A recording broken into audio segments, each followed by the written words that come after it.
Hello friends, welcome back to my channel fun zone. आज हम आपके लिए मुंशी प्रेमचंद की एक कहानी लेकर आए हैं जिसका शीर्षक है मोटे राम जी शास्त्री। तो चलिए शुरू करते हैं आज की कहानी। पंडित मोटे राम जी शास्त्री को कौन नहीं जानता। आप अधिकारियों का रुख देखकर काम करते हैं। स्वदेशी आंदोलन के दिनों में आपने उस आंदोलन का खूब विरोध किया था। स्वराज्य आंदोलन के दिनों में भी आपने अधिकारियों की राजभक्ति की सनद हासिल की थी, मगर जब इतनी उछल कूद पर भी उनकी तकदीर की मीठी नींद न टूटी और अध्यापन कार्य से पिंड न छूटा, तो अंत में आपने एक नई तबदीर सोची। घर में जाकर धर्मपत्नी जी से बोले, इन बूढ़े तोतों को रटाते रटाते मेरी खोपड़ी पच्ची हुई जाती है। इतने दिनों विद्यादान देने का क्या फल मिला जो और आगे कुछ मिलने की आशा करूं। धर्मपत्नी ने चिंतित होकर कहा, भोजनों का भी कोई सहारा चाहिए। मोटे राम, तुम्हें जब देखो पेट की ही फिक्र पड़ी रहती है। कोई ऐसा बिरला ही दिन जाता होगा कि निमंत्रण न मिलते हों, और चाहे कोई निंदा करे पर मैं परोसा लिए बिना नहीं आता हूँ। क्या आज ही सब यजमान मरे जाते हैं, मगर जन्म भर पेट ही जिलाया तो क्या किया। संसार का कुछ सुख भी तो भोगना चाहिए। मैंने वैद्य बनने का निश्चय किया है। स्त्री ने आश्चर्य से कहा, वैद्य कैसे बनोगे? कुछ वैद्य की पढ़ी भी है? मोटे, वैद्य बनने में कुछ नहीं होता। संसार में विद्या का इतना महत्व नहीं जितना बुद्धि का। 2-4 सीधे साधे लटके हैं, बस और कुछ नहीं। आज ही अपने नाम के आगे भिसगाचार्य बढ़ा लूँगा, और कौन पूछने आता है तुम भिसगाचार्य हो या नहीं। किसी को क्या गरज पड़ी है जो मेरी परीक्षा लेता फिरे। एक मोटा सा साइन बोर्ड बनवा लूँगा, उस पर यह शब्द लिखे होंगे, यहाँ स्त्री पुरुषों के गुप्त रोगों की चिकित्सा विशेष रूप से की जाती है। 2-4 पैसे का हड़ पहेड़ा आंवला कूट छान कर रख लूँगा। बस इन काम के लिए इतना सामान पर्याप्त है। हाँ, समाचार पत्रों में विज्ञापन दूंगा और नोटिस बंटवाऊंगा। उसमें लंका, मद्रास, रंगून, कराची आदि दूरस्थ स्थानों के सज्जनों को चिट्ठियां दर्ज की जाएंगी। ये मेरे चिकित्सा कौशल के साक्षी होंगे। जनता को क्या पड़ी है कि वह इस बात का पता लगाती फिरे कि उन स्थानों में उन नामों के मनुष्य रहते भी हैं या नहीं। फिर देखो वैद्य कैसे चलती है। स्त्री, लेकिन बिना जाने बुझे दवा दोगे तो फायदा क्या करेगी? मोटे, फायदा न करेगी मेरी बला से। वैद्य का क्या काम दवा देना, वह मृत्यु को परास्त करने का ठेका नहीं लेता। और फिर जितने आदमी बीमार पड़ते हैं सभी तो नहीं मर जाते। मेरा तो यह कहना है कि उन्हें कोई औषधि नहीं दी जाती, वे विकार शांत हो जाने पर आप ही अच्छे हो जाते हैं। वैद्यों को बिना मांगे यश मिलता है। 5 रोगियों में से एक भी अच्छा हो गया तो उसका यश मुझे अवश्य ही मिलेगा।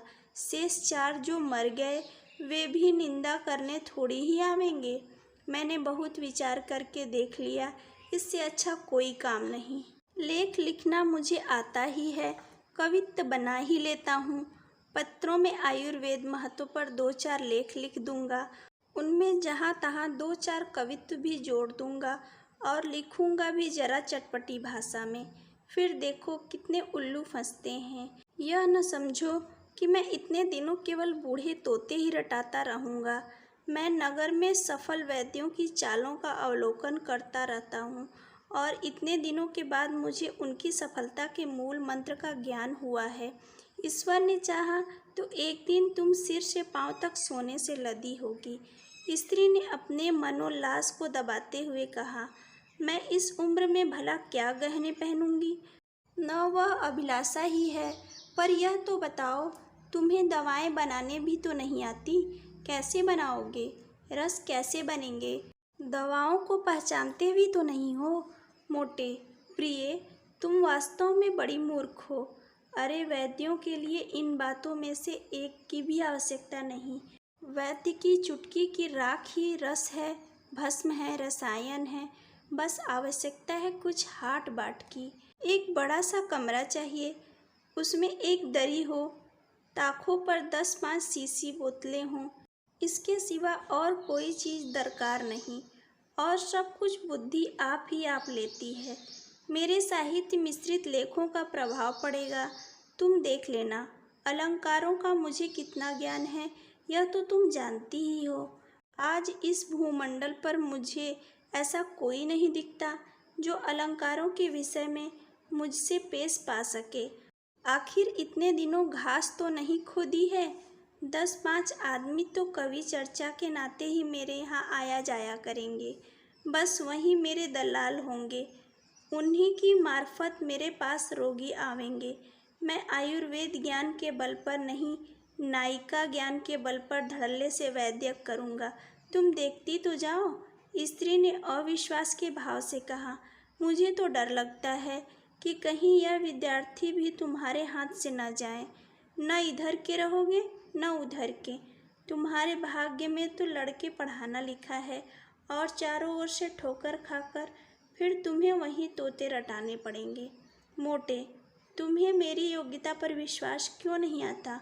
स्त्री, इसलिए कि तुम वहाँ भी धूर्तता करोगे। मैं तुम्हारी धूर्तता से चिढ़ती हूँ। तुम जो कुछ नहीं हो और नहीं हो सकते वह क्यों बनना चाहते हो? लीडर न बन सके, सिर पटक कर रह गए। तुम्हारी धूर्तता ही फलीभूत होती है और इसी में मुझे चिढ़ है। मैं चाहती हूँ कि तुम भले आदमी बनकर रहो, निष्कपट जीवन व्यतीत करो, मगर तुम मेरी बात कब सुनते हो? मोटे, आखिर मेरा नायिका ज्ञान कब काम आवेगा? स्त्री, किसी रईस की मुसाहिबी क्यों नहीं कर लेते? जहाँ 2-4 सुंदर कवित्व सुना दोगे वह खुश हो जाएगा और कुछ न कुछ दे ही मारेगा। वैद्य का ढोंग क्यों रचते हो? मोटे, मुझे ऐसे ऐसे गुर मालूम हैं जो वैद्यों के बाप दादों को भी न मालूम होंगे और सभी वैद्य 1-1, 2-2 रुपये पर मारे मारे फिरते हैं। मैं अपनी फीस 5 रुपये रखूँगा, उस पर सवारी का किराया अलग। लोग यही समझेंगे कि यह कोई बड़े वैद्य हैं, नहीं तो इतनी फीस क्यों होती? स्त्री को अब की कुछ विश्वास आया। बोली, इतनी देर में तुमने एक बात मतलब की कही, मगर यह समझ लो यहाँ तुम्हारा रंग न जमेगा, कहीं दूसरे शहर को चलना पड़ेगा। मोटे हंसकर, क्या मैं इतना भी नहीं जानता? लखनऊ में अड्डा जमेगा अपना, साल भर में वह धाक बांध दूं कि सारे वैद्य गर्द हो जाएं। मुझे और भी कितने ही मंत्र आते हैं। मैं रोगी को 2-3 बार देखे बिना उसकी चिकित्सा ही न करूँगा। कहूँगा, मैं जब तक रोगी की प्रकृति को भली भांति पहचान न लूँ उसकी दवा नहीं कर सकता। बोलो, कैसी रहेगी? स्त्री की बाछें खिल गई। बोली, अब तुम्हें मान गई, अवश्य चलेगी तुम्हारी वैद्य की। अब मुझे कोई संदेह नहीं रहा, मगर गरीबों के साथ यह मंत्र न चलाना, नहीं तो धोखा खाओगे। साल भर गुजर गया। भिसगाचार्य पंडित मोटेराम जी शास्त्री की लखनऊ में धूम मच गई। अलंकारों का ज्ञान तो उन्हें था ही, कुछ गा बजा भी लेते थे। उस पर गुप्त रोगों के विशेषज्ञ रसिकों के भाग्य जागे। पंडित जी उन्हें कवित्व सुनाते, हंसाते और बलकारक औषधियाँ खिलाते, और वह रईसों में जिन्हें पुष्टकारक औषधियों की विशेष चाह रहती है उनकी तारीफों के पुल बांधते। साल ही भर में वैद्य जी का वह रंग जमा कि वायद व शायद। गुप्त रोगों के चिकित्सक लखनऊ में एकमात्र वहीं थे। गुप्त रूप से चिकित्सा भी करते। विलासिनी विधवा रानियों और शौकीन और दूरदर्शी रईसों में आपकी खूब पूजा होने लगी। किसी को अपने सामने समझते ही न थे, मगर स्त्री उन्हें बराबर समझाया करती कि रानियों के झमेले में न फंसो, नहीं एक दिन पछताओगे। मगर भावी तो होकर ही रहती है, कोई लाख समझाए बुझाए। पंडित जी के उपासकों में बिड़हल की रानी भी थी। राजा साहब का स्वर्गवास हो चुका था। रानी साहिबा न जाने किस जीर्ण रोग से ग्रस्त थीं। पंडित जी उनके यहाँ दिन में 4-5 बार जाते। रानी साहिबा उन्हें एक क्षण के लिए भी अपने पास से हटने न देना चाहती थीं।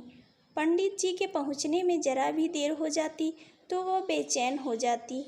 एक मोटर नित्य उनके द्वार पर आकर खड़ी रहा करती थी अब पंडित जी ने खूब केचुल बदली थी। तंजेब की अचकन पहनते, साफा बांधते और पंप जूता डालते थे। मित्रगण भी उनके साथ मोटर पर बैठकर दंदनाया करते थे। कई मित्रों को रानी साहिबा के दरबार में नौकर रखा दिया। रानी साहिबा भला अपने मसीहा की बात कैसे टालती, मगर चरखे जफाकर और ही षड्यंत्र रच रहा था। एक दिन पंडित जी रानी साहिबा की गोरी गोरी कलाई पर एक हाथ रखे नब्ज देख रहे थे और दूसरे हाथ से उनके हृदय की गति की परीक्षा कर रहे थे कि इतने में कई आदमी सोटे लिए हुए कमरे में घुस आए और पंडित जी पर टूट पड़े। रानी ने भागकर दूसरे कमरे की शरण ली और किवाड़ बंद कर लिए। पंडित जी पर बेभाव पड़ने लगी। यूँ तो पंडित जी भी दमखम के आदमी थे, एक गुप्ती सदैव साथ रखते थे, पर जब धोखे में कई आदमियों ने धर दबोया तो क्या करते। कभी इसका पैर पकड़ते, कभी उसका।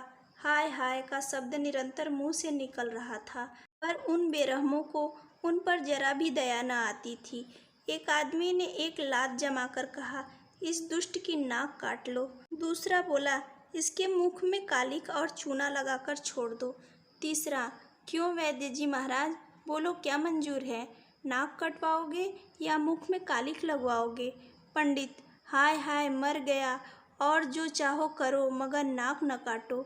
एक, अब तो इधर न आवेगा। पंडित, भूलकर भी नहीं सरकार, हाय मर गया। दूसरा, आज ही लखनऊ से रैफू रैट हो जाओ, नहीं तो बुरा होगा। पंडित, सरकार मैं आज ही चला जाऊंगा, जनेऊ की शपथ खाकर कहता हूँ, आप यहाँ मेरी सूरत न देखेंगे। तीसरा, अच्छा भाई, सब कोई इसे 5-5 लाते मारकर छोड़ दो। पंडित, अरे सरकार मर जाऊंगा, दया करो। चौथा, तुम जैसे पाखंडियों का मर जाना ही अच्छा है। हाँ तो शुरू हो। पंचलत्ती पड़ने लगी, धमाधम की आवाज़ें आने लगी। मालूम होता था नगाड़े पर चोट पड़ रही हो। हर धमाके के बाद एक हाय की आवाज़ निकल आती थी, मानो उसकी प्रतिध्वनि हो। पंचलत्ती की पूजा समाप्त हो जाने पर लोगों ने मोटे राम जी को घसीटकर बाहर निकाला और मोटर पर बैठाकर घर भेज दिया। चलते चलते चेतावनी दी कि प्रातः काल से पहले भाग खड़े होना, नहीं तो और भी इलाज किया जाएगा। मोटे राम जी लंगड़ाते कराहते लकड़ी टेकते घर में गए और धम्म से चारपाई पर गिर पड़े। स्त्री ने घबराकर पूछा, कैसे हो जी? अरे तुम्हारा क्या हाल है? हाय, यह तुम्हारा चेहरा कैसा हो गया है? मोटे, हाय भगवान मर गया। स्त्री, कहाँ दर्द है? इसी मारे कहती थी बहुत रबड़ी न खाओ, लवण भास्कर ले आऊं? मोटे, हाय दुष्टों ने मार डाला, उसी चंडालिनी के कारण मेरी दुर्गति हुई। मारते मारते सबों ने भुरकुस निकाल लिया। स्त्री, तो यह कहो कि पिट कर आए हो? हाँ पिटे हो तो अच्छा हुआ, हो तो तुम लातों के ही देवता। कहती थी कि रानी के यहाँ मत जाया आया करो, मगर तुम कब सुनते थे। मोटे, हाय हाय राण, तुझे भी इसी दम कोसने की सूझी? मेरा तो बुरा हाल है और तू कोस रही है। किसी से कह दे ठेला वेला लाए, रातों रात लखनऊ से भाग जाना है, नहीं तो सवेरे प्राण न बचेंगे। स्त्री, नहीं, अभी तुम्हारा पेट नहीं भरा, अभी कुछ दिन और यहाँ की हवा खाओ।